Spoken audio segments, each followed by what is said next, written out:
I didn't think anything of it the first time he called me into his office after everyone had left, because in my head, I had already built a version of him that made sense. A version that was strict but fair, distant but professional, the kind of boss you hear about in stories from other Filipinas working abroad, the kind you convince yourself is normal because it helps you sleep at night. And that version didn't include the way he locked the door behind me or the way his voice dropped when he said my name like it belonged to him. Not to me. And even now I still remember the sound of the lock more clearly than anything he said afterward, because it was the moment something shifted, something small and quiet that I tried to ignore. The way you ignore a crack in a wall because you don't want to imagine the whole house falling apart. But once you see it, you don't really unsee it. You just learn to pretend it isn't getting bigger. I came to Canada with a contract I barely understood, signed in a small office back home where everything felt rushed and hopeful and final all at once. And I remember thinking that leaving meant starting over, that whatever I had endured before would stay behind me. But nobody tells you how some things follow you in different forms, how control can wear a polite smile and speak softly, and still take everything from you piece by piece without ever raising a hand. And that's what made it worse, I think, because there was nothing obvious to point to, nothing you could hold up and say this is wrong without someone else tilting their head and asking if you were sure, if maybe you misunderstood, if maybe you were just tired. At first it was small things that sounded reasonable when he said them, like asking me to stay a little later to finish paperwork or to come in on my day off because he trusted me more than the others. And I told myself it meant I was doing well, that I was proving something. But then the hours stretched longer, and the requests became expectations, and the expectations turned into rules that only seemed to apply to me. Rules that were never written down but somehow always enforced. And every time I tried to question them, he would smile that same calm smile and remind me how lucky I was to be there, how many others would take my place if I couldn't handle it. And that word lucky started to feel heavier every time I heard it, like it was being used to pin me in place.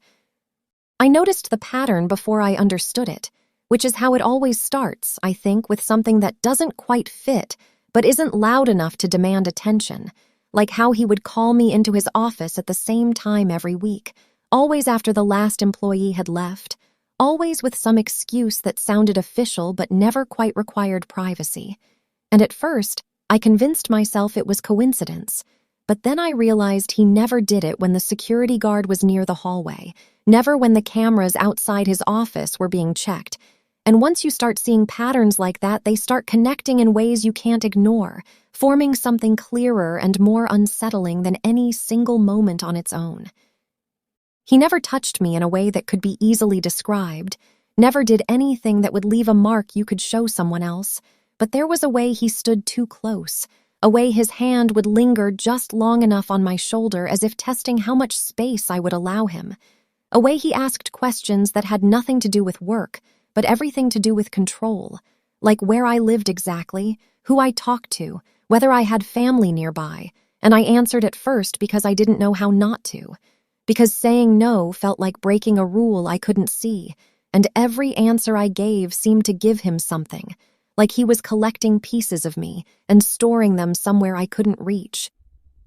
I remember the first time I tried to set a boundary, if you can even call it that, because it was so small and quiet I almost laugh thinking about it now, how I told him I couldn't stay late because I had to call my mother back home, and he just looked at me for a moment, really looked at me in a way that made my chest tighten, and then he nodded slowly and said, "Of course, family is important.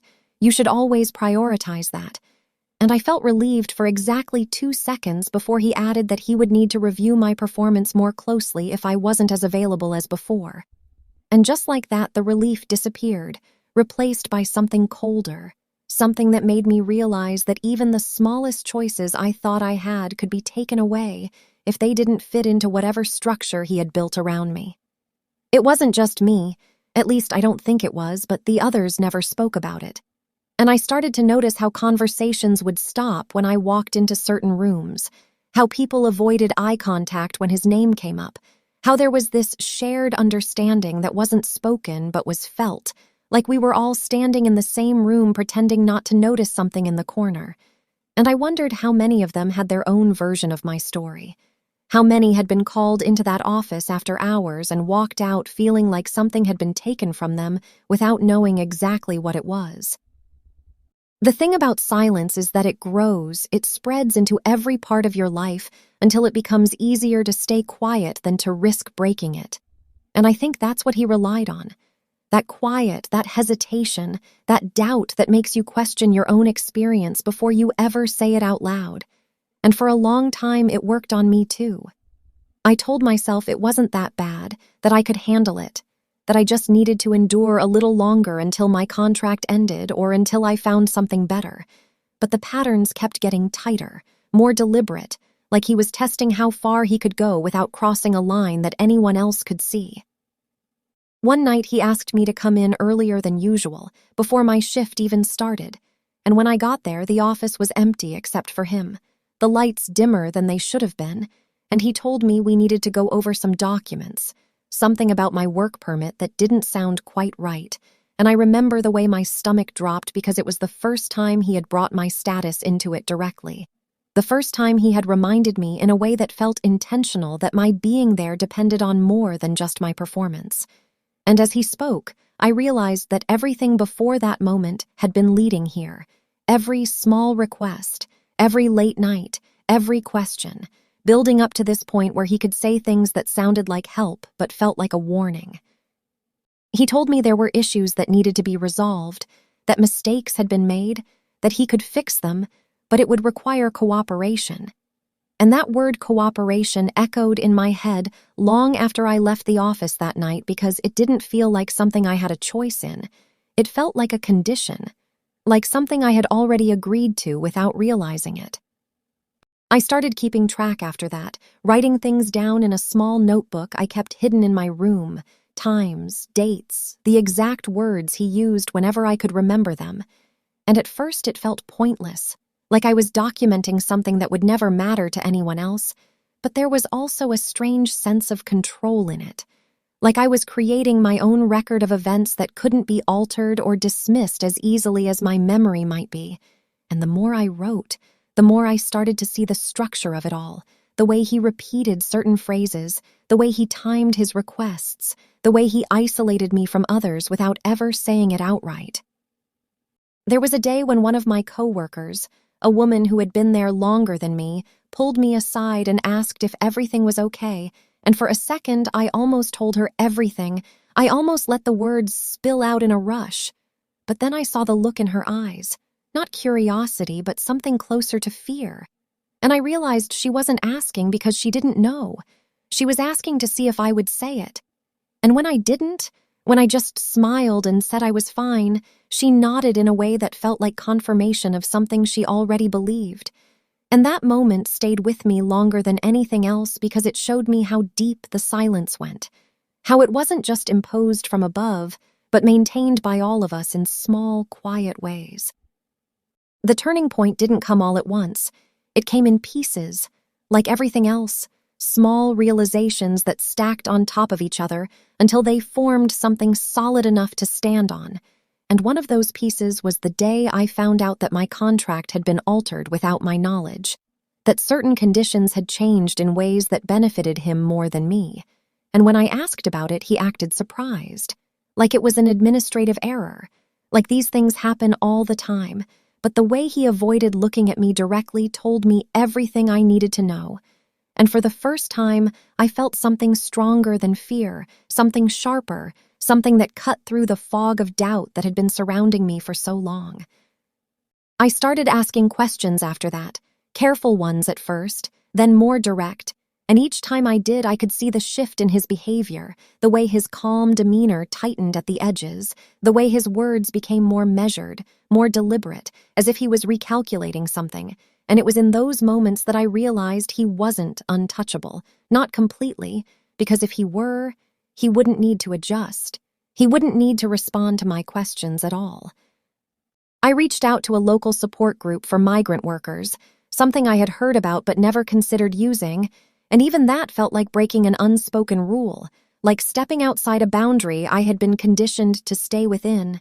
And the first time I sat in that small room listening to others share their experiences, I felt a mix of relief and dread, because their stories sounded so familiar.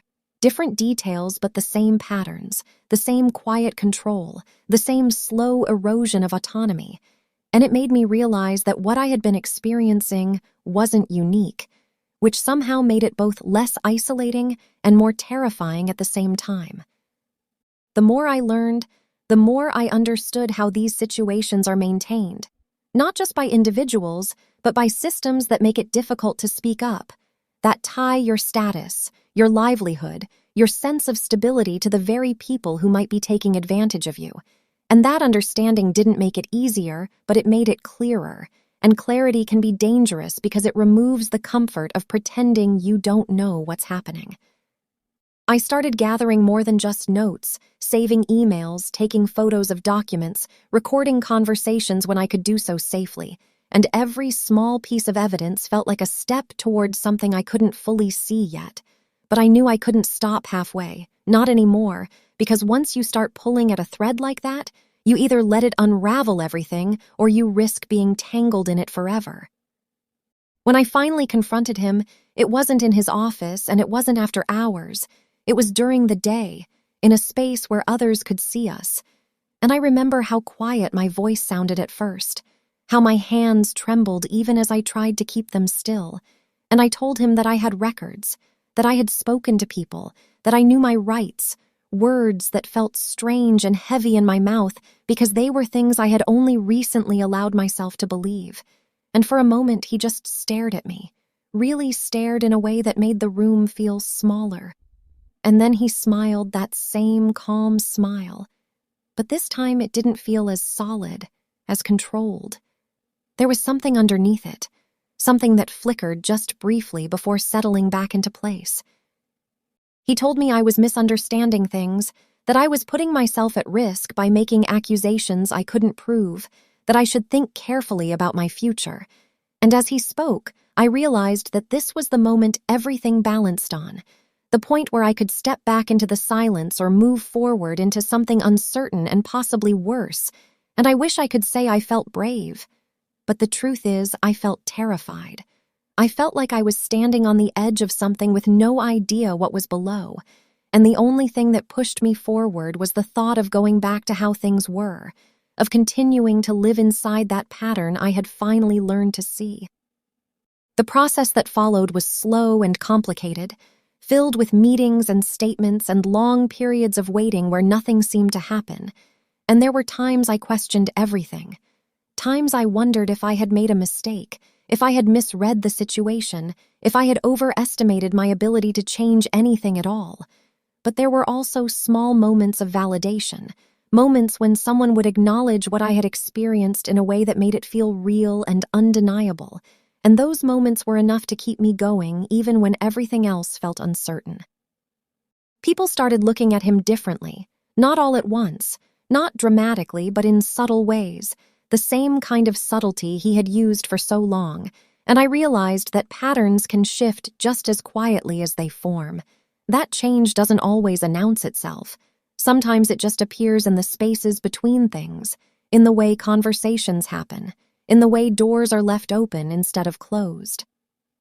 I don't know if what I did changed anything on a larger scale, if it altered any laws or policies in a way that will protect others in the future. But I do know that it changed something in me, something that can't be undone.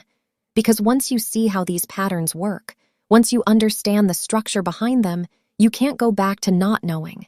And even now, long after I left that place, I still catch myself noticing small things, the way someone stands too close, the way a question is asked, the way silence settles in a room, and sometimes it feels like I'm still there, still inside that office with the door locked behind me, even though I know I'm not. There are nights when I wake up convinced I heard that lock again, that soft, final click, and I lie there in the dark, listening for footsteps that never come, telling myself it's over, that I'm safe, but there's always that small part of me that isn't entirely sure, that wonders if patterns like that ever truly end or if they just change shape, waiting quietly for someone else to notice them too late.